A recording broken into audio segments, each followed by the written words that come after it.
कि राहुल अपनी गर्लफ्रेंड परी के साथ बैठा है। यह देखकर टीना रोते हुए बाहर भाग गई। बाहर निकलते ही वह एक अनजान लड़के से टकरा गई और उसकी बाहों में गिर पड़ी।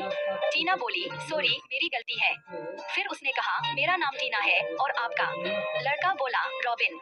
इसके बाद टीना घर पहुंची तो उसने देखा कि राहुल, उसके मम्मी पापा और उसकी गर्लफ्रेंड सब वहीं बैठे थे। टीना ने गुस्से में कहा, राहुल, तुम मुझे धोखा दे रहे हो।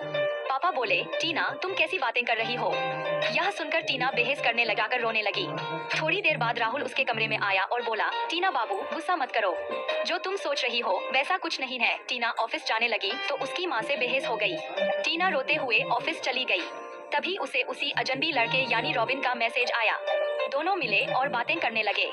रॉबिन ने टीना से कहा, क्या तुम मेरी गर्लफ्रेंड बनोगी? टीना पहले थोड़ी झिझकी लेकिन फिर हाँ कह दी। रॉबिन ने उसे एक फोन गिफ्ट किया। धीरे धीरे टीना को उससे प्यार हो गया। रात को जब टीना राहुल के मम्मी पापा के लिए डिनर तैयार कर रही थी, तभी राहुल की मम्मी उसके कमरे में आई। उन्होंने देखा कि टीना के पास नया फोन है। उन्होंने पूछा, टीना, तुम्हारे पास नया फोन कहाँ से आया? और ये मैसेज किसका है? रोते हुए अपने कमरे में चली गई। उसी समय रॉबिन ने मैसेज किया और खाना की फोटो भेजकर लिखा, खा लो टीना।